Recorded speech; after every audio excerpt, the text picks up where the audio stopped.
예, 반갑습니다. 금속을 사랑하는 수강생 여러분, 성효경입니다. 오늘 우리가 파괴 역학에 대해서 공부를 하도록 하겠습니다. 자, 이 부분은 이제 그 울산대학교 신상영 교수님 자료가 잘 돼 있어서 그 자료를 제가 허락을 받고 여러분들에게 이제 강의를 드리도록 하겠습니다. 자, 일단 먼저 이제 구조물의 파괴에 대해서 같이 보시겠는데요. 이제 파괴라고 하는 것은 배 같은 것들을 만들 때, 뭐 여기서도 이게 우리 리버티호 같은 경우죠. 뭐 여기서 파괴가 발생할 수 있는 그런 경우가 있겠고, 이건 뭐 인공지능 소재에서 나왔던 내용들이 되겠습니다. 그 다음에 뭐 어떤 9.11 테러 뭐 그런 경우도 있었고, 그 다음에 뭐 송유관이 폭발하는 경우, 그래서 어떠한 구조물이 파괴가 일어나고 하게 되면 굉장히 큰 뭐 인명, 재산 피해가 있기 때문에 이러한 파괴가 일어나는 것들을 방지해야 된다라는 것들은 뭐 너무나 당연히 알 수 있는 사실이 되겠습니다. 특히 이 중에서도 이제 이 저온에서의 파괴도 굉장히 중요한데요. 우리가 이제 해양이나 또 극지방 이런 데서 사용되는 구조물은 훨씬 더 우리가 관리를 잘 해줘야 되겠고요. 또한 여기에서 이제 우주왕복선 챌린저호 같은 경우에는 1986년에 이 공중 폭발한 사고가 있는데, 여기에서도 이제 이 리퀴드 하이드로젠, 그래서 이제 이 액화 수소죠, 그죠? 액화 수소가 이제 이 폭발하면서 여기에서부터 이제 이 대형 사고가 나는 뭐 그런 상황들이 있었습니다. 최근에도 수소 경제와 발맞춰서 액화 수소에 대해서 어떤 식으로 저장할 수 있는지, 이런 부분들의 기술도 엄청나게 중요하다라고 말씀드릴 수가 있겠습니다. 그다음 동적 파괴라는 건, 파괴에 있어서 이제 동적인 것과 정적인 것은 구분을 해야 되겠는데요. 정적인 것은 천천히 일어나는 파괴가 되겠고요. 동적인 것은 빠르게 일어나는 파괴가 되겠습니다. 우리가 이거를 이제 전문적인 용어로는 strain rate라고 하거든요. 그래서 가공 경화율 속도라고 이야기를 하는데, 이 strain rate가 빠를수록, 즉 속도가 빠를수록 이 동적 파괴가 일어나게 되고, 이런 경우는 이제 뭐 자동차의 파괴, 자동차 사고라던가 이런 경우 동적 파괴가 되겠죠. 폭발물 이런 것들도 이제 동적 파괴가 되겠고, 이러한 특성들은 여러 뭐 중공업이라던가 아니면은 국방 소재, 국방 산업 등에서 굉장히 중요하다라고 말씀드릴 수가 있겠습니다. 그래서 대표적인 파괴 사례들을 살펴봤고요. 뭐 여러분이 이제 지금 이렇게 보시면서 알게 되신 것은, 뭐 당연히 파괴가 일어나면 안 되겠다. 그럼 파괴가 일어나지 않기 위해서는 어떤 식으로 해야 되는지, 그것들 우리가 같이 살펴보도록 하겠습니다. 자, 먼저 파괴인성이라는 개념이 좀 제시가 되어야 되겠는데요. 파괴인성이라는 개념에서 이제 인성이라는 게 중요합니다. 인성이라는 거는 우리가 지금까지 배웠던 뭐 강도나 이런 부분이 또 다른 개념입니다. 인성은 우리가 영어로는 toughness라고 이야기를 하고요. toughness라고 하는 것도 이제 재료의 안전한 사용을 위해서 우리가 평가한 방법이 되겠습니다. 터프니스에는 여러 가지 종류가 있는데, 그냥 터프니스라고 하면은 우리가 이 스무스 바디 터프니스를 이야기를 합니다. 근데 사실 이때 말한 터프니스는 지금은 우리가 이 단순한 인성이라는 개념을 사용하기는 힘듭니다. 왜냐하면은 나중에 우리가 노치 터프니스나 프랙처 터프니스라는 개념이 나오기 때문에, 단순한 그냥 터프니스라는 개념은 지금은 이제 현대 금속학에서는 크게 사용되지 않는다라고 생각하시면 되겠습니다. 현대 금속학에서 사용되는 터프니스라는 개념은 이미 이 노치 터프니스나 프랙처 터프니스를 포함하는 개념이다 라고 보시면 되겠습니다. 그럼 노치 터프니스부터 설명드리겠습니다. 노치 터프니스 같은 경우에는 일단은 이렇게 스무스 바디라는 게 이미 그냥 일단은 아무것도 없는 이러한 시편, 우리가 스무스 바디라고 하거든요. 부드럽다라는 것, 스무스하다라는 것인데요. 근데 노치드 바디라고 하는 건, 여기에다가 노치, 뭔가 하나를 도끼 같은 거를 해가지고, 그죠? 도끼 자국을 내놓는 겁니다. 그래서 뭐 이런 식으로 해가지고 여기 또 이제 여기에서 뭔가 파괴가 시작될 수 있도록 이런 식으로 만들어 놓은 거죠. 그런 식으로 이제 되는 것이 되겠고요. 근데 실제로는 이제 저런 것들을 뭐 프레스로 하는 경우도 있고, 아니면은 어떠한 뭐 갈아서, 이거 깎아서 이 노치 형상을 만들어주는 경우들이 있습니다. 그래서 이런 식으로 3차원적으로 보게 되면 뭐 이렇게 볼 수가 있겠죠. 3차원적으로는 이런 식으로 노치가 있다라는 걸 보실 수가 있겠습니다. 노치드 바디가 있고, 그 다음에 사실은 이제 제일 중요한 파괴인성이라는 개념은 이 노치드 바디보다는 크랙드 바디라는 개념이 중요한 것이 되겠습니다. 저희 크랙드 바디라고 하는 것은요, 노치는 이제 어쨌든 두껍고 그게 무디잖아요. 앞부분이 이제 크랙이 되면은 앞부분이 이제 무딘 노치 형태가 아니라 여기서 뭔가 진짜 크랙이 있는, 그러한 크랙이 있는 형태를 바로 크랙드 바디라고 이야기합니다. 크랙이 있는 형태는 뭐 실제로는 뭐 대충 그림을 그리자 뭐 이런 형태가 되겠죠. 크랙이 어느 정도 뭐 이렇게 자라 있겠죠. 이런 식으로 이게 바로 크랙드 바디, 크랙이 있는 경우가 되겠습니다. 그래서 크랙드 바디에서 실험을 해야만 우리가 바로 이 파괴인성이라고 하는 프랙처 터프니스를 얻을 수가 있는 거죠.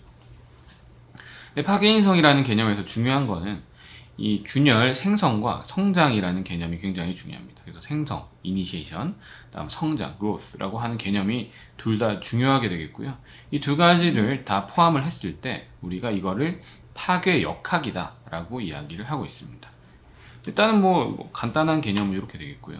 사실은 이 스무스 바디에서는 우리가 뭐 인장 그래프에서도 알 수는 있거든요. 이 그래프 밑에서 보시는 것처럼 이 뭐 그냥 빨리 끊어지는 경우는 브리틀하다, 취성이다. 그 다음에 좀 더 쭉 늘어나는 경우 덕타일하다라고 하는데, 요거는 스무스 바디에서 실험을 했기 때문에 요거는 제가 아까 말씀드렸던 것처럼 현대 금속학에서는 이 터프니스라는 개념은 주로 노치 터프니스나 프랙처 터프니스를 이야기하는 것이지 이 그냥 일반 터프니스는 이야기하지 않는다라고 말씀드릴 수가 있겠습니다.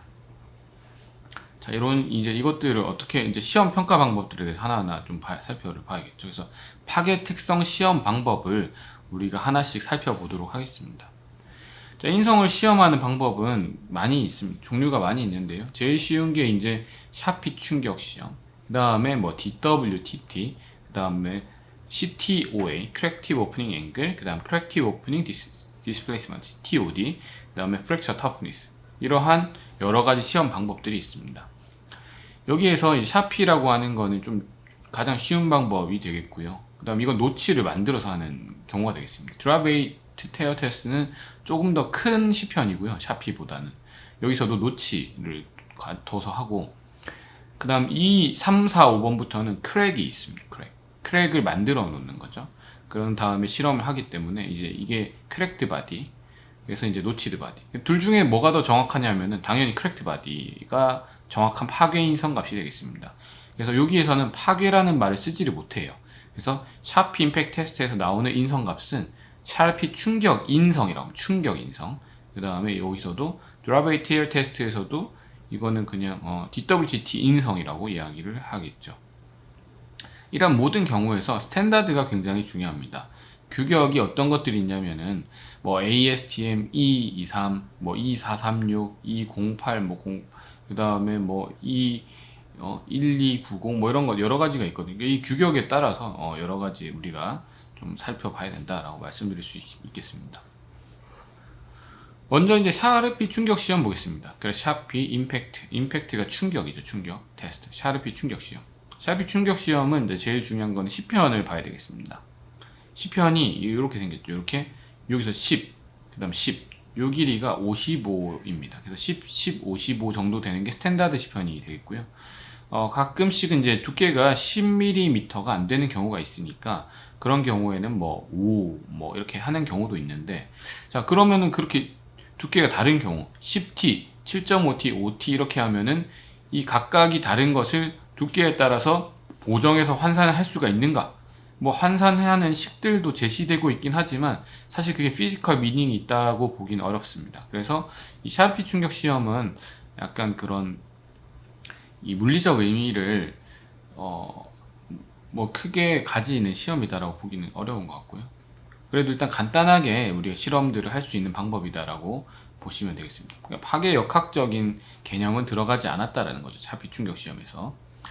자, 그래서 여기에서 우리가 이 충격 시험을 하게 되면은, 자, 이런 식으로 돼 있는 게 이제 샤르피이고요. 여기 두 개를 잡아주고, 그 다음에 해머로 내려치는 게 샤피고, 아이조드라고 혹시 들어보신 분도 있을 텐데, 아이조드는 이 두 개를 다 잡을 필요 없이 하나만 잡아서 위에 부분만 날려도 되잖아요.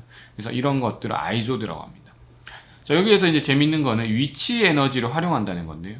위치 에너지가 이 시편을 파괴하는데 사용이 됩니다. 그럼 위치 에너지의 차이인 이 H라는 값이 바로 이제 MGH에 들어가는 거죠. 그래서 이 H라는 걸로 우리가 차이를 알 수 있으니까 여기에서 이 얼마만큼의 에너지가 들어갔는지를 우리가 판단을 할 수가 있습니다.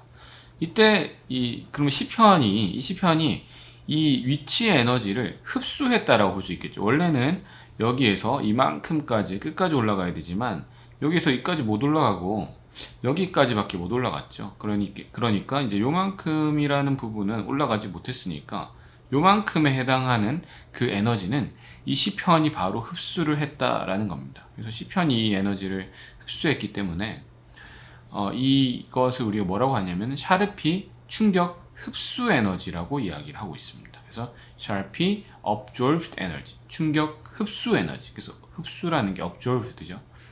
충격 흡수 에너지로 우리가 이야기를 합니다. 자, 그러면은 여기서 이제 이 샤르피 충격 시험은 굉장히 쉬운 시험이거든요. 왜냐하면 시편 가공만 하면 바로 여기에서 그냥 이 샤르피 충격 시험기로 퉁 때려주면 바로 실험이 되는 겁니다. 그렇기 때문에 많은 양의 실험을 할 수 있다는 강점을 가지고 있습니다. 여기 보시는 것처럼 이 그래프에서 하나의 포인트들이 시편 하나가 되거든요. 그래서 실험을 많이 할 수 있습니다. 그래서 좀 그래프를 좀 예쁘게 얻고 싶다 하면은 한 30개 정도 시편을 가지고 실험을 하면 상온에서부터 마이너스 196도까지 온도 구간을 10개씩 끊어서 뭐 시편을 3개씩 했다라고 하면은 충분히 이제 괜찮은 커브를 얻을 수가 있겠죠. 자, 그래서 뭐 여기 뭐 10개만 해도 충분하고요. 그죠? 뭐 10개만 해도 됩니다.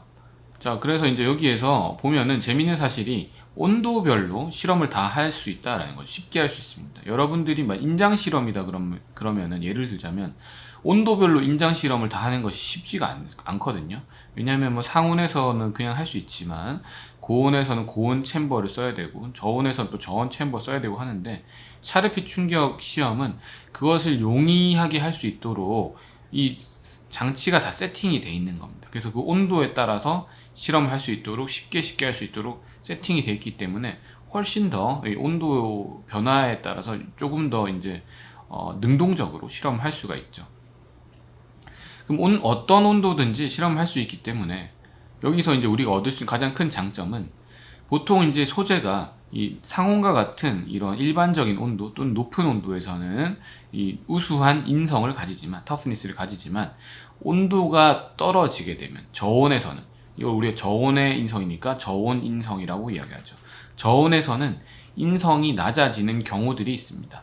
그거는 여러분들이 앞쪽에서 배웠던 BCC 구조가 항상 그런 특징을 가지거든요.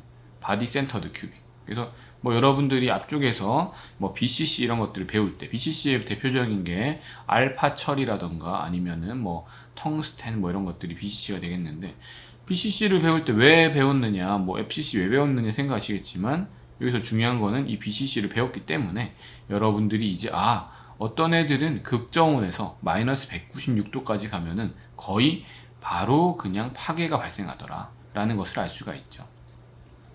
여기서 보시는 것처럼 이 BCC 철 같은 경우에는 샤르피 충격 흡수 에너지가 여기에서 마이너스 196도로 왔을 때는 거의 0에 수렴합니다. 0에 수렴한다는 거는 파괴할 때 에너지가 거의 손실이 없다라는 거죠. 그래서 그냥 툭 하면 끊어진다라는 겁니다. 그렇기 때문에 여기에서 바로 그냥 끊어지는 부분들 때문에 우리가 실험을 했을 때 인성이 매우 낮다라고 판단을 할 수가 있겠고요. 그 다음에 이제 그 BCC가 아닌 FCC나 HCP 같은 경우에는 여기서 이제 클로즈 팩트 구조를 가지고 있거든요. 그래서 이제 HCP나 FCC 같은 경우에는 이런 식으로 떨어지진 않고요. 보통 약간 완만하게 이렇게 떨어집니다. 이게 보통 FCC나 HCP 같은 경우 이렇게 떨어지는 거죠. 자, 그래서 이제 BCC에서 굉장히 이러한 온도를 찾는 게 굉장히 제일 중요하고요. 그럼 이 온도를 찾을 수가 있잖아요. 이 온도가 뭐냐? 이 온도가 바로 우리가 잘 아는 것처럼 dBTT라는 온도입니다.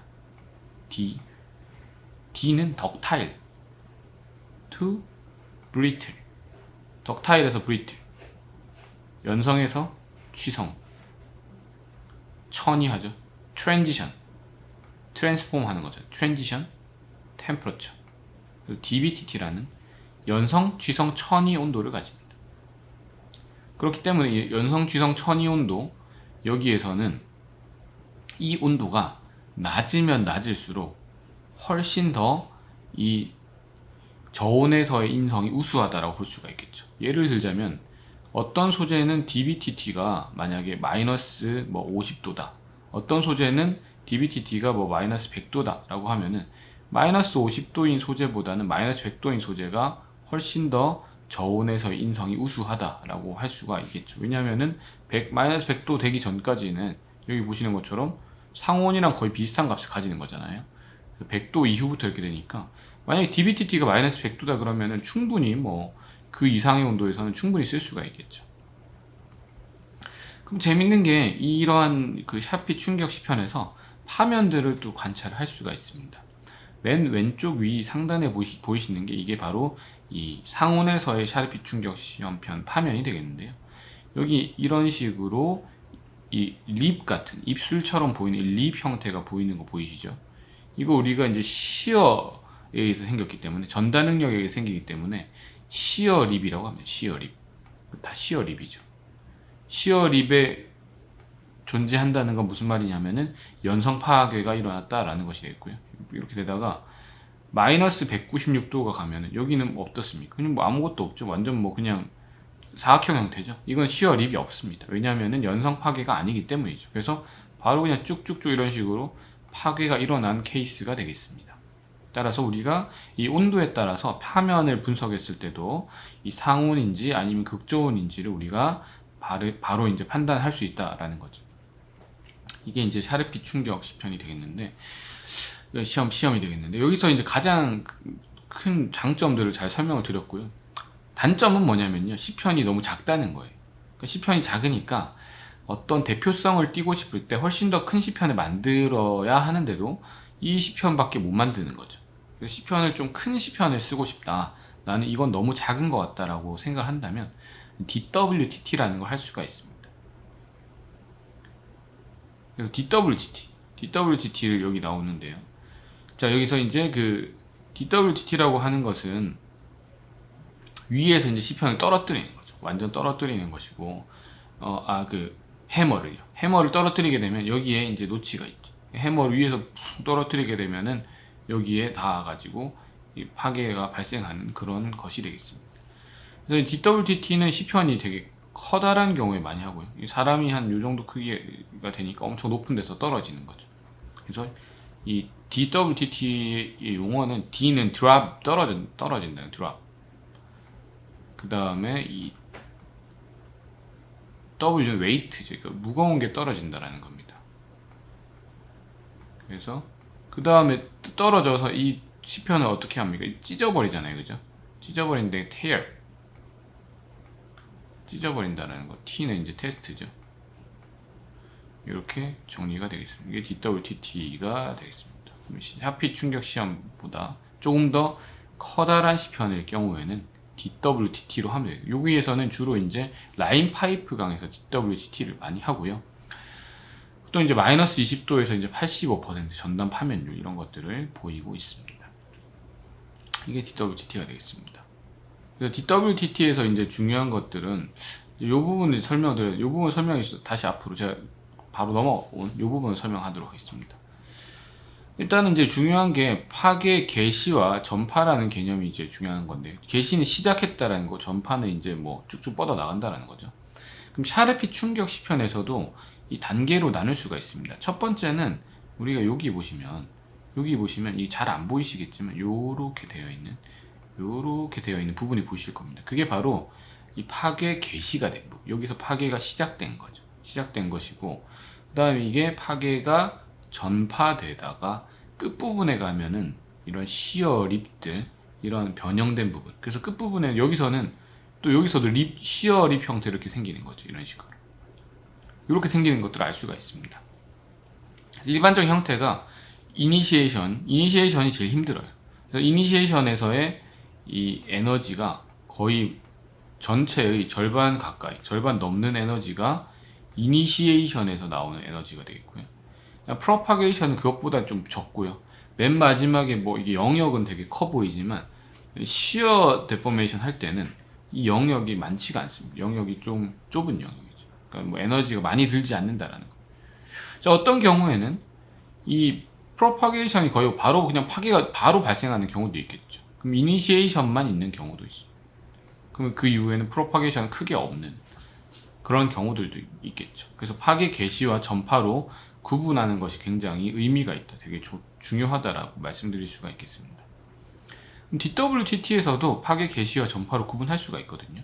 그래서 이제 이 파괴 개시는 이 최고점에서 이 앞부분을 개시라고 뒷부분을 전파라고 하는데, 앞부분 이제 이니시에이션 부분도 이만큼 있고 일단 전파가 이만큼 있으니까 여기에서 뭐 어떤 영역별로 구분할 수가 있겠죠.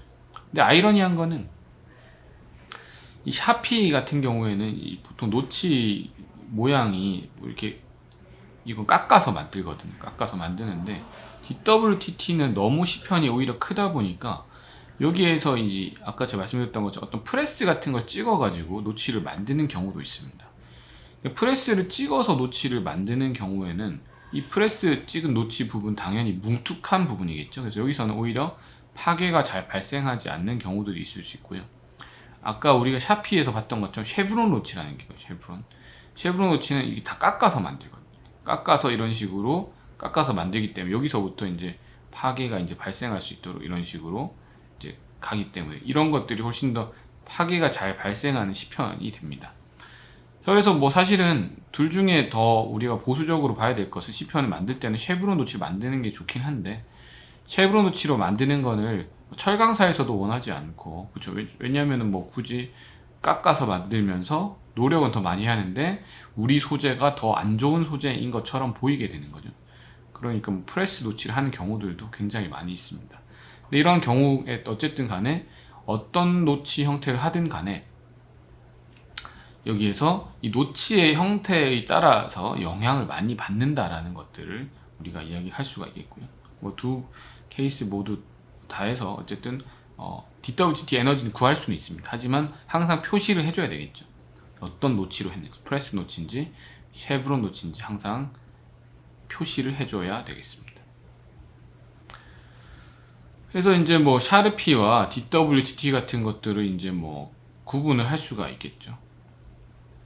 그래서 이 두 가지를 좀 구분을 해서 뭐 볼 수, 뭐 일단은 뭐 간단하게 말씀드리자면 DWTT로 하는 게 훨씬 더 시편이 사이즈 큰 경우는 DWTT로 하는 게 좋다라고 말씀드릴 수가 있겠고요. 자, 그 다음 세 번째로 하는 건 이제 TOA입니다. 지금까지는 우리가 그 노치를 통해서 했는데, 노치를 통해서 하는 거는 정확한 값을 얻기가 어렵습니다. 정확한 값을 얻으려면 크랙을 만들어야 됩니다. 무슨 말이냐면 여러분들이 종이를 찢을 때도 어떻게 가위로 이미 이제 찢어 놓은 상태에서 거기에서 찢는 것은 잘 안 찢어지겠죠. 근데 여러분들이 실제로 손으로 찢은 다음에 거기서부터 바로 찢기 시작하면 어떻게 되겠습니까? 훨씬 더 쉽게 찢어질 겁니다. 그게 바로 노치와 크랙의 차이입니다. 노치라고 하는 거는 가위로 이미 이 V자로 잘라 놓은 부분이라고 생각하시면 되겠습니다. 물론 그 홈이 있으니까 잡아 당기게 되면 거기서부터 이 찢어지긴 하겠지만 완전히 뭐 작은 힘으로 찢어지진 않겠죠. 근데 하지만 만약에 미리 여러분이 종이를 찢어 놓은 상태라면 거기서부터는 훨씬 더 쉬운 힘으로 쭉 찢어지겠죠. 그게 바로 크랙이기 때문입니다. 그러니까는 훨씬 더 작은 힘이 드는 쪽이 바로 크랙을 만들어 놓은 쪽이 더 작은 힘이 들기 때문에 일상생활에서는 노치가 있는 경우들도 있겠지만 크랙이 존재하는 경우들도 굉장히 많겠죠. 그 균열이 뭐 그냥 이미 존재하는 경우도 많기 때문에 우리가 파괴인성이라고 하는 개념들을 정확히 알기 위해서는 크랙드 바디에서 실험을 해줘야 되겠다라고 말씀드릴 수가 있겠습니다. 일단은 제일 먼저 이제 말씀드릴 수 있는 거는 CTOA라는 거거든요. 크랙 팁 오프닝 앵글이라는 거예요. 크랙이고요. C는 크랙. 그다음 T는 팁, 크랙 팁, 크랙의 끝부분이에요. 크랙이 있는데 크랙의 끝부분. 그다음 이게 크랙이 열려야 되겠죠. 크랙이 열린다는 게 크랙이 성장한다는 거죠. 그죠? 크랙이 성장. 근데 이때 이 각도가 얼마냐? 그래서 앵글이라는 겁니다. CTOA라는 게 크랙 팁 오프닝 앵글이라는 거. 파괴 전파 저항성 측정하고 이 앵글을 뭘로 측정하냐면 고속 카메라로 측정합니다. 그래서 이제 이 고속 카메라로 이게 다다다다다 찍어가면서 이게 열리는 걸 실제로 보는 거죠. 근데 만약에 간접 측정법을 해서 뭐 환산해서 하겠다. 만약에 여기에서 뭐 그냥 크랙 낸 것에서부터 환산해서 하겠다라고 하면은 굳이 뭐 CTOA를 측정을 할 필요가 없이 그냥 간접 측정을 하면 되겠습니다. CTOA라는 방법. 많이는 사실 사용하진 않는 것 같아요. 이 방법은. CTOD 이거 많이 사용합니다. 이거는 이 조선업계에서 굉장히 많이 사용하는 D라는 게 디스플레이스먼트거든요. 그러니까 우리가 아까 크랙 팁 오프닝 앵글은 각도 재는 건데 디스플레이스먼트는 뭐냐면 크랙이 원래 뭐 이렇게 있었어요. 그죠? 막 이렇게 있었는데 이게 더 크랙이 커지면 어떻게 되겠습니까? 뭐 이런 식으로 커지겠죠. 그죠? 커지면 요 사이 간격 디스플레이스먼트 D라는 게 더 커질 겁니다. 그럼 얼마만큼 D가 커지느냐로 인성이라는 걸 판단을 할 수가 있겠죠. 그게 바로 Crack Tip Opening Displacement라고 하는 CTOD 방법이 되겠습니다. CTOD 방법은 이제 뭐 파괴 개시, 그 다음에 전파라는 걸 모두 다 측정할 수 있겠고, 이것도 또한 로드 디스플레이스먼트 커브로부터 이제 계산할 수가 있겠고요. 이게 이제 어디서 중요하냐면은 쿠판, 그래서 이제 해양 구조용강의 용접부에서 굉장히 중요한 시험이 되겠습니다. CTOD 실험을 하게 되면은 이 해양 구조용강 용접부에서의 이제 파괴 인성에 해당하는 부분들을 잘 판단할 수가 있죠. 이게 CTOD. 이거 많이 쓰는 방법 중에 하나가 되겠습니다.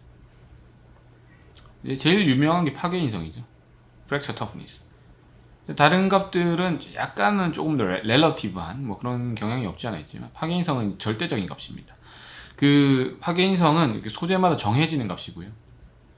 그래서 파괴 인성이 뭐다 그러면은 뭐 이름과 같은 거예요. 뭐냐, 이 소재는 파괴 인성이 뭐 20이다, 100이다 하면은 그 소재는 이미 그렇게 그런 파괴 인성이 정해지는 겁니다. 재료 고유의 특성값이라는 거죠. 그러니까 정해진다는 특성값이 되겠고, 이 특성값이 되기 때문에 이걸 마음대로 실험을 해서 얻으면 안 됩니다. 이거는 정해진 방법으로 실험을 해서 똑같은 방법으로 해서 그 값을 얻어야 되는 거지, 누구는 실험했는데 20이 나오고 누구는 30이 나오고 하면 실험이 한 명은 반드시 잘못된 겁니다. 절대로 다른 값이 나올 수가 없습니다. 그래서 이때는 이제 이것도 로드 디스플레이스먼트 커브로 얻는데 여기 다양한 방법이 있어요. 파괴 인성도 똑같이 크랙 받으니까 여러분 뭐 여기에서는 뭐 크랙 없는데요 라고 하실 수 있지만 이 크랙 이렇게 만들어야 돼요. 이렇게 무조건 만들어야 돼요. 크랙 없으면 파괴 인성이 아닙니다. 크랙을 이렇게 만들어 놔야 됩니다. 보통 만들어 놓는 게 시편의 한 절반 정도까지 만들어 놓습니다. 그래서 만들어서 실험을 하게 되고, 이거를 이제 보통 취성 소재에서 많이 하는 경우는 K1C라고 하고, 덕타일한 소재는 J1C로 보여요. J1C. 방법이 조금 다릅니다. 근데 둘 다 파괴 인성입니다. 그래서 이제 K1C, J1C. 이 부분의 실험들은 뭐 저희가 국내에서 제일 잘하기 때문에 이 부분의 실험들은 뭐 하실 일 있으시면은 의뢰하시면 되겠고요.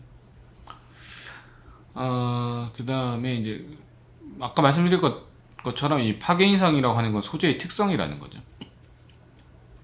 예를 들자면은 뭐 항복 강도는 소재 특성이라고 보기는 어렵습니다. 왜냐하면 이건 그냥 기계적으로 이제 알게 되는 거긴 한데 항상 이 값이어야 되는 건 아니거든요.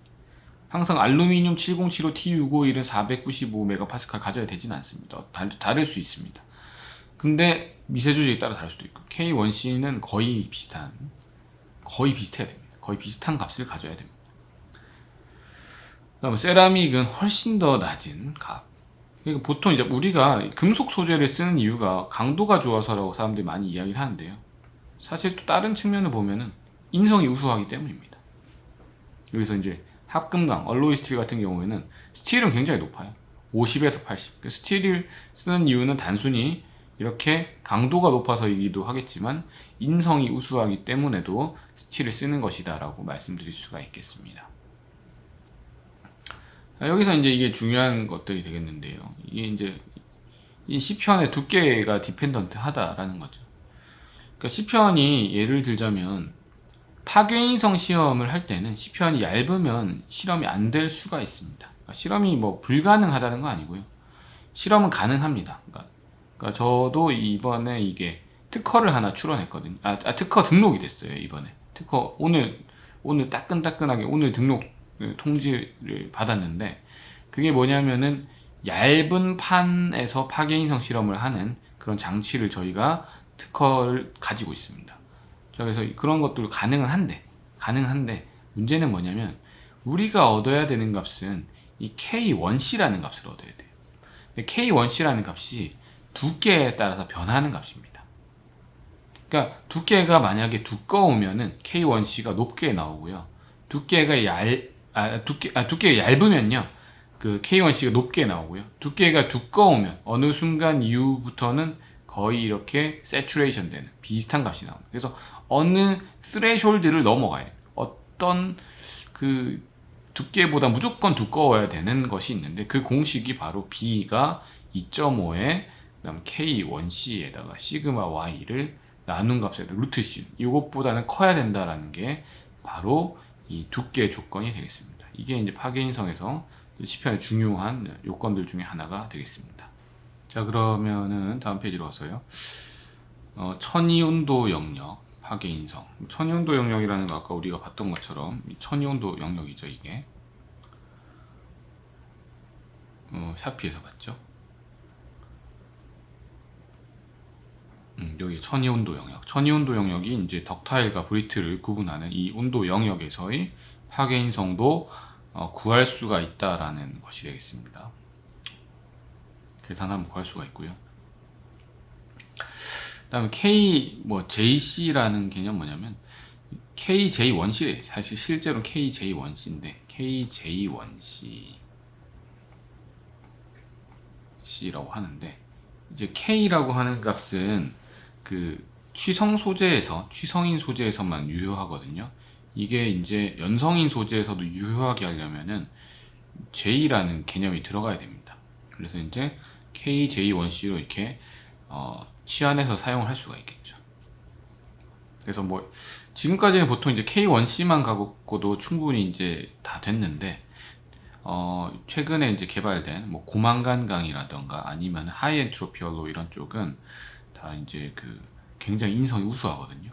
그래서 그냥 K1C로는 안 됩니다. 그래서 KJ1C 또는 J1C 스타일로 시험해야 되기 때문에 이 부분이 또 중요한 부분이다 라고 보시면 되겠습니다.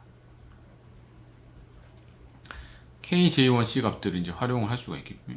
보시면 이제 여기에서 이 균열이 지나간 경로들을 좀 잘 보실 수가 있는데, 이게 다 이제 미세 조직에 따라 다른 겁니다. 여기에는 훨씬 더 이 강도가 낮은 조직, 강도 높은 조직 이렇게 있는데, 따라서 전파하는 것들을 이렇게 볼 수가 있겠죠.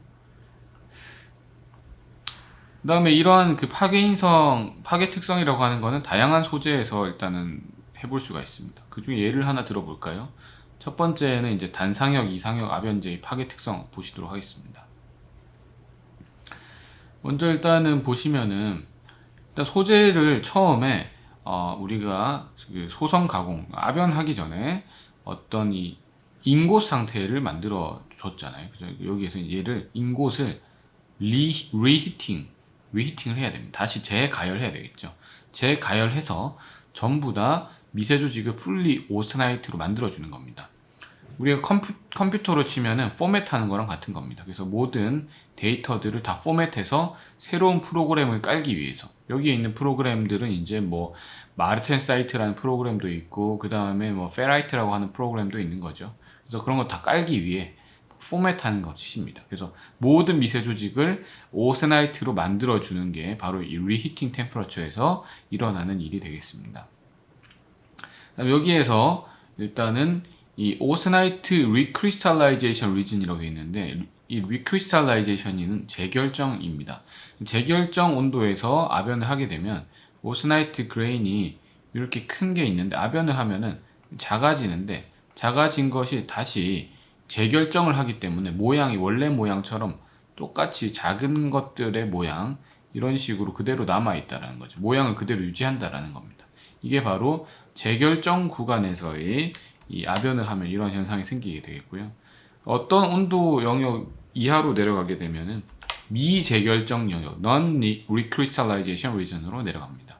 미재결정 영역에서는 재결정이 일어나지 않기 때문에 만약에 우리가 이렇게 생긴 이 그레인 아변을 하게 되면은 길쭉한 형태로 그대로 이렇게 남게 됩니다. 왜냐하면 재결정하지 않기 때문에 여기에서 일단 길쭉한 형태로 이렇게 바뀌어 버리는. 그래서 그 대신 요 사이에 디스로케이션이나 이런 거 생길 수 있겠죠. 요 구간에서 잘 이제 조절을 해서 이제 해야 되겠습니다. 그래서 일단은 이 재결정 영역에서도 어느 정도 아변을 하고, 그다음에 미재결정 영역에서도 어느 정도 아변을 하는 게 가장 좋겠죠. 둘 중에 장단점, 여기서만 많이 하면 이쪽에서 많이 못하고, 또 여기서 적게 하면 여기서 많이 못하니까 적절하게 분배를 잘 해야 되겠습니다. 중요한 거는 이제 이게 AR3라는 거예요. AR3. 자, AR3 온도라는 게 AR3, 그 다음 AR1이라는 온도가 있습니다. 이거는 냉각할 때 필요한 거예요.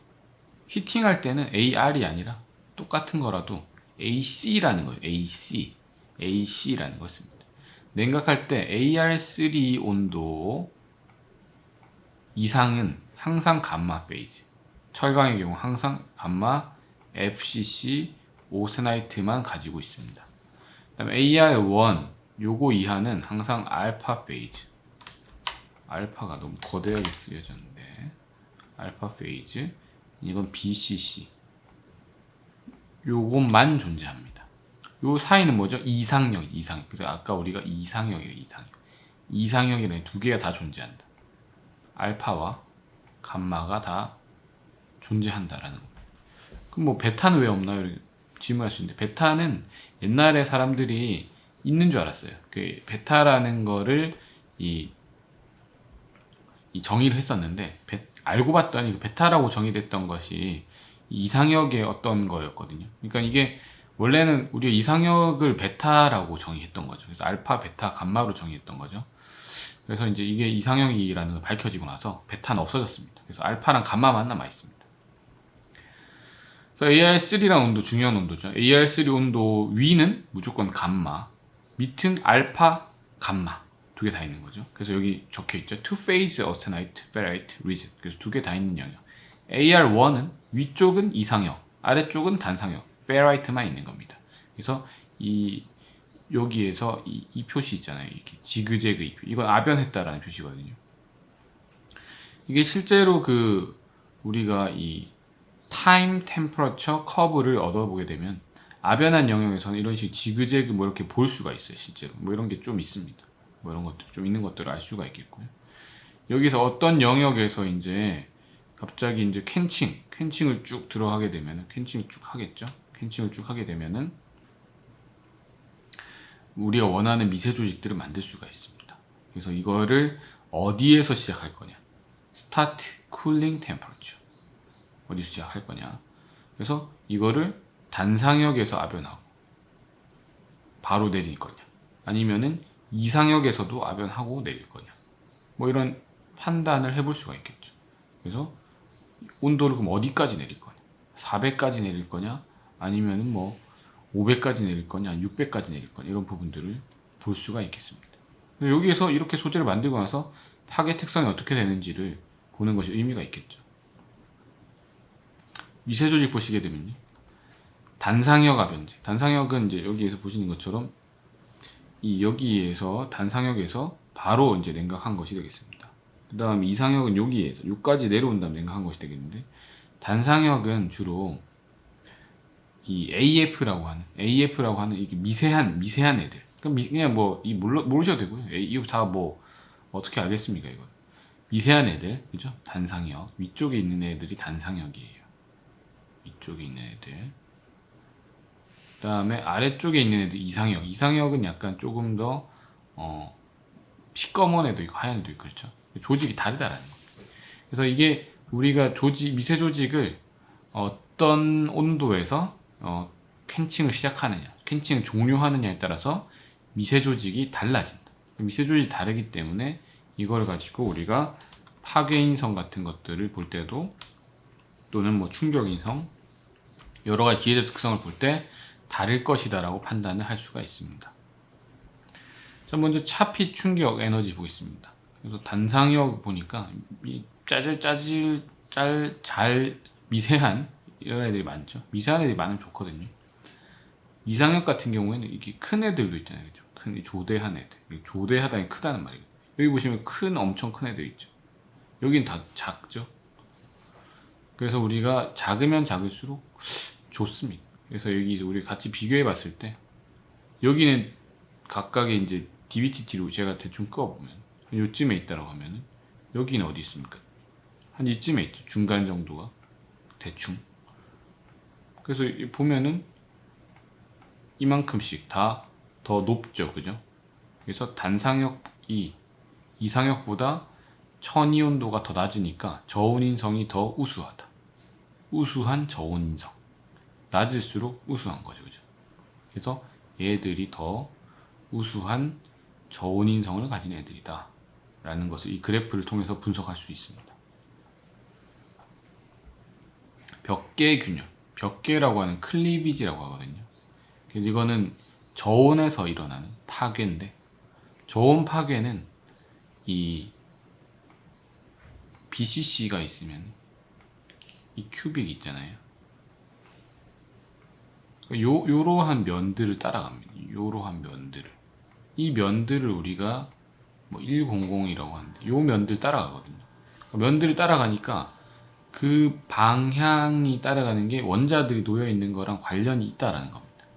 관련이 있는 게 여기서도 드러납니다. 즉 같은 그레인 내에서 같은 방향으로 가는 거예요. 같은 그레인 내에서 같은 방향. 같은 그레인 내에서 같은 방향. 같은 방향. 그러니까 한쪽 방향으로 가죠. 그죠? 그런 것들이 나오고요. 이것도 뭐 같은 거 내부에서는 같은 방향 가는 것들 우리가 충분히 확인할 수 있습니다. 방향이 안 바뀌죠. 그죠? 같은 거 내부에서는 방향이 크게 바뀌지 않습니다. 왜냐면은 놓여 있는 대로 가기 때문에 방향이 크게 바뀌지 않는다라는 것을 알 수가 있습니다. 봤을 때 위에 거는 훨씬 더 방향 바뀌는 게 빨리 바뀌죠. 그죠? 위에서는 빨리 바뀌죠. 밑은 어떻습니까? 방향이 천천히 바뀌죠. 이만큼씩 가버려요. 그러니까 이게 방향이 빨리 바뀔수록 어떻게 된다는 겁니다. 지그재그 형태가 되는 거예요. 방향이 천천히 바뀔수록 좀 뭐 이렇게 줄줄게 되니까 둘 중에 어떤 게 더 파괴 인성 또는 균열 전파에 대한 저항성이 높겠습니까? 당연히 여기가 더 우수하겠죠. 이렇게 되는 게 가기가 힘들겠죠. 길이라고 봤을 때 길이 이렇게 구불구불한 훨씬 더 길을 가기 힘들고 이런 것들은 뭐 한 번만 꺾어주면 되니까 훨씬 더 길을 가기가 편하죠. 그런 것들처럼 여기서 이런 부분을 알 수가 있습니다. 자, 그 다음에 이 DWTT 특성도 여기서 같이 분석을 해봤는데요. 여기서도 똑같이 이렇게 이런 그 그래프들을 볼 수가 있죠. 이런 그래프들을 이제 보게 되면은 여기서 뭐 이런 식으로 그래프를 나타낼 수도 있습니다. 이렇게 나타낼 수 있죠. 여기 나타내는 것들을 우리가 이제 시그모이달 피팅이에요. 시그모이달. 오리진 프로그램에서 할 수 있거든요. 그러니까 시그모이달이라고 하는 게 이 사인 함수에 해당하는 겁니다. 그래서 이거 S자로 이렇게 하게 되면 훨씬 더 편하게 우리가 계산할 수가 있겠죠. 여기에서 이제 어퍼 쉘프 에너지는 어퍼 쉘프 USE 어퍼 위쪽이라는 거죠. 어퍼.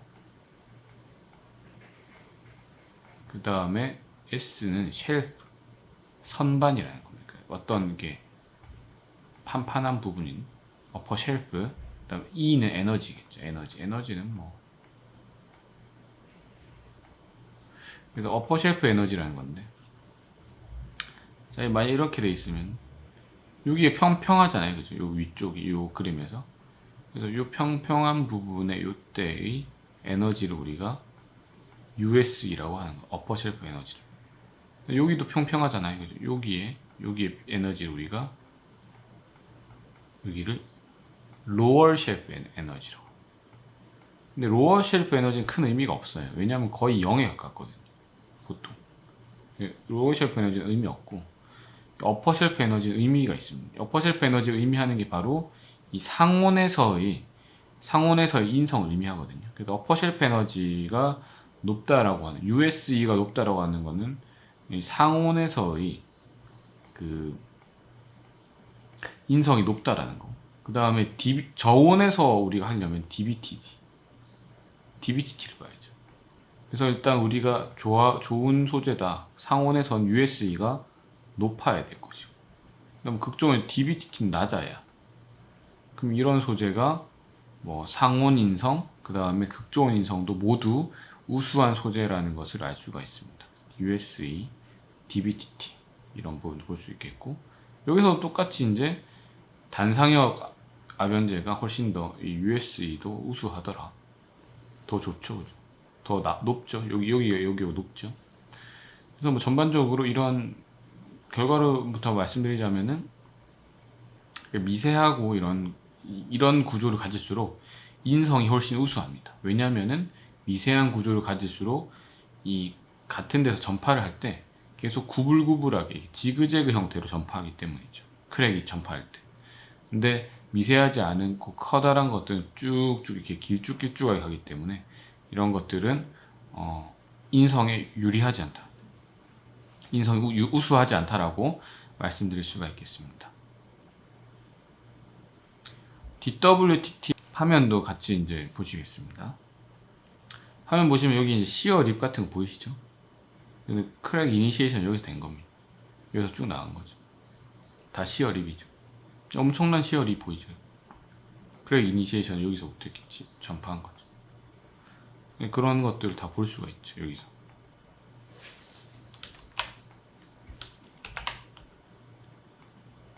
요런 거 있잖아요. 요런 거. 여기 쭉쭉 있는 거. 이거 우리가 뭐라고 딜라미네이션이에요. 딜라미네이션. 두 개 끊어져 있다. 딜라미네이션. 용어를 이제 딜라미네이션 용어를 쓰고요. 얘는 이제 계산할 때는 이 부분이 벽계파면으로 계산되거든요. 근데 이게 자체가 꼭 나쁘다라고 볼 수는 없습니다. 왜냐하면 요거가 있기 때문에 이런 게 다 딜라미네이션이죠. 요거가 있기 때문에 뭐 좋았을 수도 있어요. 왜냐하면은 저기 이런 게 딜라미네이션 있다는 거는 크랙이 가다가 분기했다라는 거. 두 방향으로 갔다는 거거든요. 왜냐하면 크랙이 일단 우리가 이 DWTT를 보면은 이렇게 면이 하나 나왔다는 거는 요 면으로 간다는 건데 딜라미네이션 나왔다는 건 요 방향으로도 뭔가 생겼다라는 거니까 뭔가 다른 방향으로도 갔다라는 거거든요. 좋을 수도 있어요. 그래서 요것만 가지고 판단하기는 어렵습니다. 어쨌든 딜라미네이션 자체는 벽계파면으로 판단을 합니다. 그래서 이제 그것 때문에 제가 전단 파면율을 구하거든요. 그래서 파면율은 이제 FATT라는 건데 여기서 이제 그 파면이 그러니까 이 시어 에어리아가 몇 퍼센트인지를 계산을 합니다. 그래서 바텔이라는 데서는 85% 이상 되는 것만 이제 취급하겠다라는 거거든요. 그래서 다 이걸 보고 여기서 이거 눈으로 보고 이런 것들은 다 이제 그 덕타일 파면인데 여기서 아닌 애들은 방금 제가 표시한 이런 딜라미네이션에 해당되는 부분 빼주고 그 다음에 뭐 여기 있는 브리틀한 부분들 다 빼주고 하게 되면은 이 퍼센테이지가 나옵니다. 그 퍼센트 나오는 걸 보고 이 85% 이상이 됐을 때 이 사겠다라고 하는 것들이 뭐 여기 나와 있는 거죠. 뭐 바텔에서는 그런 이야기들 한 거고요. DWTT 흡수 에너지 곡선 보면은 이니시에이션과 프로파게이션 나눌 수 있죠. 앞이 이제 이니시에이션, 뒤가 프로파게이션입니다. 다 뭐 나눌 수 있죠. 그래서 요것별로 구분할 수가 있습니다. 그래서 상온에서는 이니시에이션과 프로파게이션 이게 있다가 갑자기 극저온으로 이제 가게 되면 만약에 그리고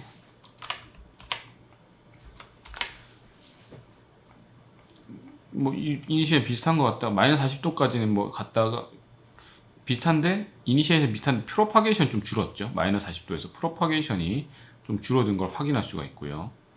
그다음 마이너스 60도 정도가 되니까 이니시에이션 자체도 굉장히 다 줄어버렸습니다. 그래서 이니시에이션과 프로파게이션이 모두 다 줄어버린 것들을 확인을 할 수가 있습니다. 그만큼 에너지가 더 낮아졌다는, 흡수 에너지 낮아졌다. 마이너스 80도 되니까 더 낮아졌죠. 구분하기가 힘들 정도로 이니시에이션과 프로파게이션 모두 다 작아졌습니다. 그래서 경향을 보면 처음에는 이니시에이션, 프로파게이션 이렇게 있는데 처음에 이니시에이션이랑 프로파게이션 중에서 먼저 줄어드는 거는 프로파게이션이 먼저 줄어들죠. 먼저 줄어들다가 나중에 이니시에이션 동시에 줄어들어서 뭐 굉장히 작아지는 형태가 된다라고 이야기를 할 수가 있겠습니다. 온도가 낮아짐에 따라 그런 거죠. 그다음에 이런 게시나 전파 에너지를 구분할 수 있겠죠. 구분되죠. 그러면 여기에서 이 이니시에이션, 프로파게이션 구분한 이니시에이션, 프로파게이션, 이니시에이션, 프로파게이션 구분할 수 있습니다. 구분해가지고 온도에 따라 정리를 하면은 검은색으로 되어 있는 게 토탈 에너지, 그 다음에 빨간색이 이니시에이션, 파란색 프로파게이션. 그래서 여기서 보면은 두 개를 합쳐야 빨강 더하기 파랑 해야 검정이 나오는 거죠. 두 개 합쳐야 나오는데 보면은 이게 두 개가 비율 거의 비슷해요. 비율이 보면은 빨간색이랑 파란색이 있는 게 거의 비슷한 위치에 있습니다. 만약 이게 비율이 좀 다르다면은 조금 다르게 나올 수도 있는데 전반적으로는 큰 차이가 없는 것 같습니다. 그래서 비율이 한 반반 정도 되는 것 같아요. 보니까 그죠? 이게 이니시에이션, 프로파게이션 비율이 대략적으로 뭐 그 프로파게이션이 조금 더 높은 것 같기도 한데 어쨌든 반반 정도 되는 뭐 그죠? 거의 비슷한 수준이다라고 보실 수 있겠습니다. 그래서 이 비율을 이제 정확하게 구해 보니까 여기에서 대략적으로 이 비율을 구해 보니까 1대1로 매칭을 시켰을 때 대략 한 뭐 이 0.44, 그러니까 44%에서 맥시멈 갔을 때 뭐 56%, 뭐 이게 더 위에까지 올라가면은 만약에 이제 이 70% 정도까지 뭐 이런 정도까지 되는데, 그러면 이제 이 바텔에서 요구하는 거는 좀 약간 이 전파 에너지가 높은 쪽을 원한다라는 거거든요. 그래서 전파 에너지가 좀 더 높은 쪽으로 가는 것이 좋을 것이다라고 제시를 할 수가 있습니다. 그래서 이런 이니시에이션과 프로파게이션을 구분하는 것이 이 파괴 역학 이해에 굉장히 중요한 부분이다라는 것을 이해하실 수가 있을 겁니다. 그 다음에 뭐 샤피랑 DWTT랑 같이 뭐 이거 비교해서 하는 것도 굉장히 중요한 것이 되겠고요. 또 중요한 거는 뭐 두께 시편 두께 항상 중요하죠. 그다음 노치의 영향 뭐 이런 것도 중요한 주제가 되겠습니다. 조직도 이렇게 뭐 에시큘라 페라이트, 그래뉼라 베인 뭐 이런 조직들이 있어요. 뭐 이 철강에서 우리가 전문적으로 이야기한 조직 이름인데 굉장히 복잡합니다. 이거를 뭐 강의를 할 필요는 없을 것 같아요. 그래서 어쨌든 미세할수록 강도가 높고 그 다음에 인성이 우수하다라고 이해하시면 되겠습니다. 그래서 뭐 제일 미세한 게 뭐냐? 제일 미세한 건 AF가 제일 미세한 겁니다. AF라는 애가 제일 미세한 애가 되겠습니다. 두께에 따라서. 그다음 노치도 아까 제가 말씀드렸죠. 프레스드 노치. 그 다음에 뭐 쉐브론 노치 두 개 다르다라고 말씀드렸죠. 그거에 따라서도 구분할 수 있고. 그 다음 단상형, 이상형에 따라서도 구분할 수 있고. 그 다음 에너지 밀도에 따라서, 뭐 전단 파면율에 따라서 뭐 다양하게 분석할 수 있습니다. 천이 온도에 대한 이야기도 할 수가 있고요. 이것도 뭐 게시와 전파로 나눌 수 있고 뭐 이런 식으로 정리를 할 수가 있겠습니다. 다양한 분석을 할 수가 있다라는 거죠. 그다음에 이제 파괴인성을 좀 이야기할 텐데요. 샤피랑 파괴인성 좀 구분하게 되면 샤피라고 하는 건 충격 흡수 에너지이고 중요한 거는 뭐 에너지 천이 온도. 근데 파괴인성은 이제 특성 온도를 판단하고요. 그다음에 이 샤피는 동적이고 파괴인성은 이제 정적이거든요. 그 다음에 샤피는 빠르고 간단하고 쉬운 방법이고 파괴인성은 이제 정확한 거고. 샤피는 게시, 전파 다 포함하는데 파괴인성은 실제로는 게시만 하거든요. 게시. 전파가 없어요. 게시만 포함하는 개념이다 라고 보시면 되겠습니다. 그래서 뭐 시험이 쉬운 거는 이게 쉽고요. 근데 어려운 거는 이게 어렵긴 하지만 반드시 어떤 소재를 개발했다. 소재를 상용화해야겠다. 소재를 써야겠다 하면은 이 실험이 파괴인성 실험 없이는 소재를 사용할 수가 없습니다. 그래서 뭐 이 샤피 충격 시험, 그다음 파괴인성 시험 이런 것들도 다 같이 비교해 가면서 할 수가 있죠. 천이온도를 파괴인성을 했을 때의 이그 T0라고 하는 이 온도랑 T0는 아까 특성 온도로 특성 온도랑 비교를 해볼 수 있습니다. 그래서 보시면은 비슷하긴 비슷합니다. 크게 뭐 조금 차이가 없죠. 어쨌든 이 온도라는 부분도 파괴인성과 그 다음에 샤르피 충격 인성에 있어서 비교해 볼 수 있고요. 그다음에 여기서 이제 뭐 좀 설명드릴 게 있는 것 같은데, 아까 제가 말씀드렸던 게 AF라고 하는 게 미세한 거라 했잖아요. AF라고 하는 게 AF라고 하는 미세한 애들 AF라고 부릅니다. AF에서 A가 무슨 말이냐면은 침상형이래요. 침상형. 이거 침상형이 아닌데 이게 침상형이라는 게 미세하다는 의미입니다. 그래서 에시큘라 침상형이다. 침상형이 에시큘라거든요. 침상형, 그러니까 미세한 페라이트. 이게 바로 AF거든요. 미세한 애들을 AF라 부른다고 생각하시면 돼요. 오토포커스가 아니고 AF로 부른다고 생각하시면 돼요. GB라는 애가 이거 GB는 그래뉼라. G는 그래뉼라니까 좀 크다는 겁니다. 둥글둥글하다는 거예요. 그레인이라는 그런 느낌이니까. 둥글둥글하고 좀 크고 막. 베이나이트. 이거 베이나이트랑 페라이트의 차이는 베이나이트가 조금 더 저온에서 만들어지고 페라이트는 조금 더 고온에서 만들어집니다. 강도가 베이나이트 더 높고요. 페라이트가 낮습니다. 그래서 B를 뭐 대문자 쓰는 게 맞겠네요. GB죠. 보통 얘 둘을 많이 비교를 해요. 얘 둘이 생성된 온도가 비슷하거든요.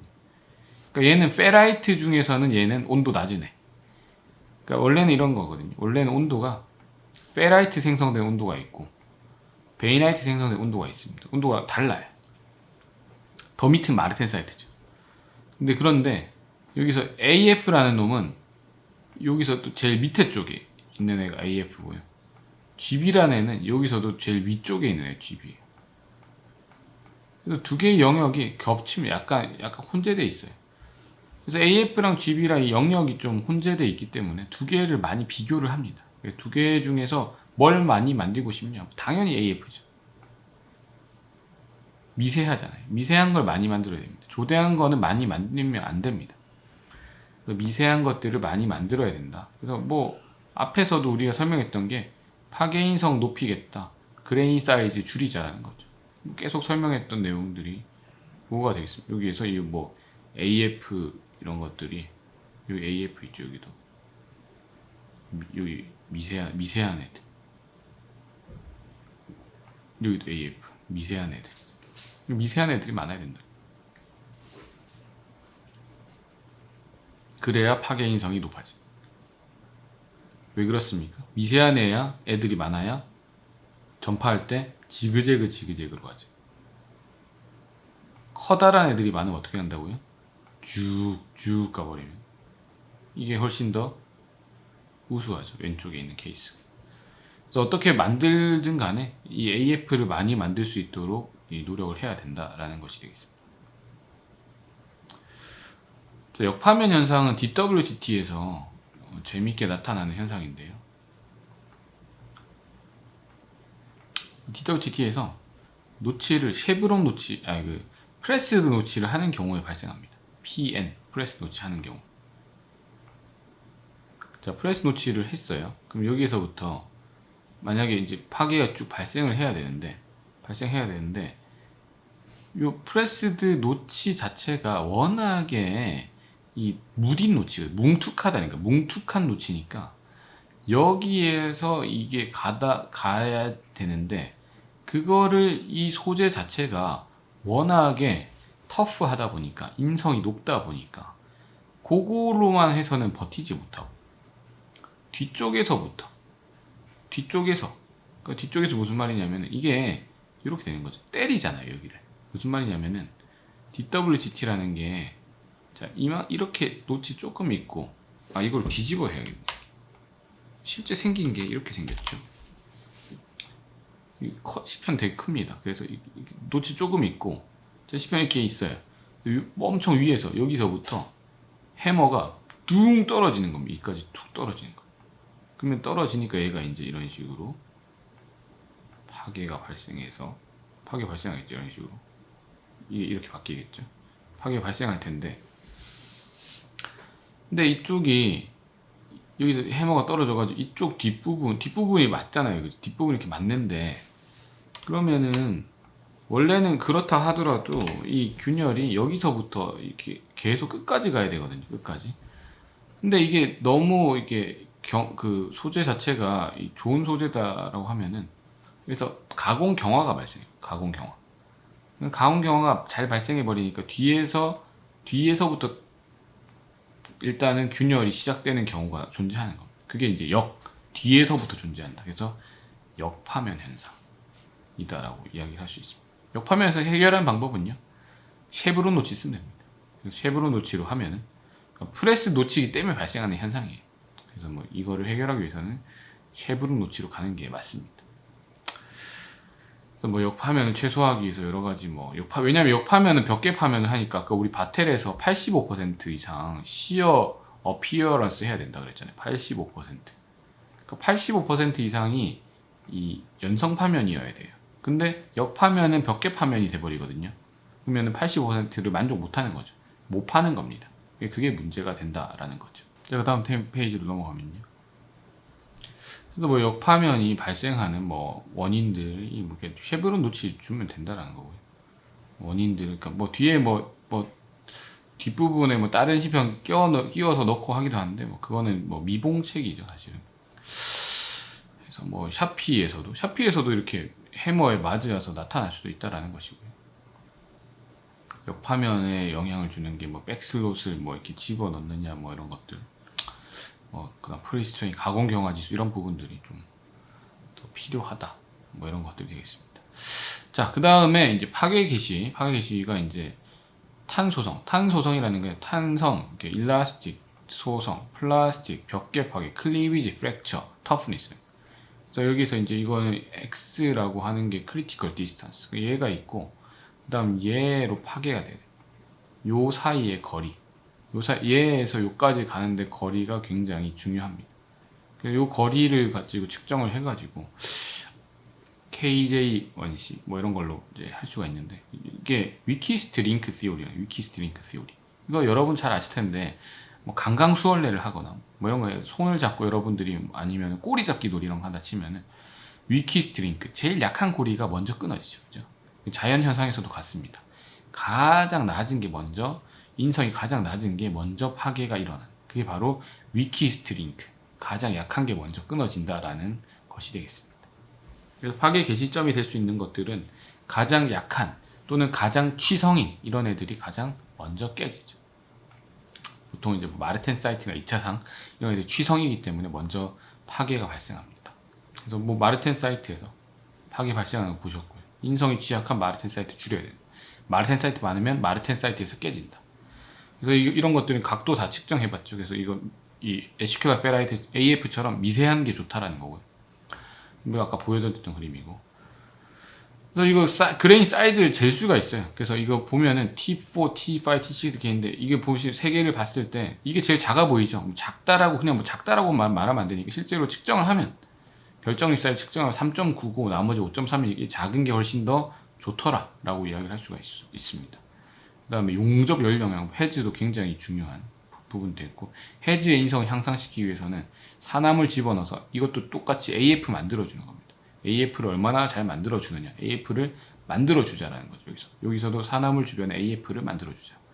미세한 조직 만들자라는 거예요. 그래서 결과론적으로는 이게 파괴 인성에서 중요한 거는 이 결정립 미세화, 그래서 미세한 조직 만들어주는 것이 중요하고 그것을 평가하는 것이 굉장히 중요하다라고 말씀드릴 수 있겠습니다. 그래서 뭐 샤피 충격도 하고요. 균열 전파 경로 보시면 여기 다 나와 있습니다. 이게 GB는 제가 조대한 애라고 GB는 쫙쫙 가가죠. 그죠? BF 이런 애들, AF 이런 애들은 끊어지 이렇게 중간중간 끊어지 이런 식으로 가는 것들이 굉장히 중요하다라는 것들을 알 수가 있습니다. 뭐 어쨌든 뭐 산화물과 파괴 특성. 그래서 뭐 파괴 인성 같은 경우에는 우리가 뭐 지금까지 살펴본 것처럼 뭐 충격, 파괴 인성 이런 것들이 있겠고 또 뭐 변형 속도나 온도 이런 부분들에 대해서 맞는 영향을 받습니다. 우리가 결정립을 좀 작게 만들고 미세 조직 잘 제어해서 파괴 인성이 우수한 소재를 만들 수 있다라는 것을 알아두시면 좋겠고요. 또 이러한 시험 평가를 하기 위해서는 정확한 크기의 시편, 그 다음 정확한 방법, ASTM 기준에 따른 그런 시험을 해야 되기 때문에 이거는 전문 시험 기관에 맡기시는 것이 옳다라고 말씀드릴 수가 있겠습니다. 자, 그럼 파괴에 대해서 일단 강의를 마쳤고요.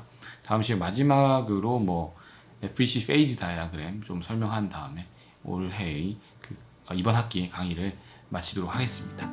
예, 감사합니다.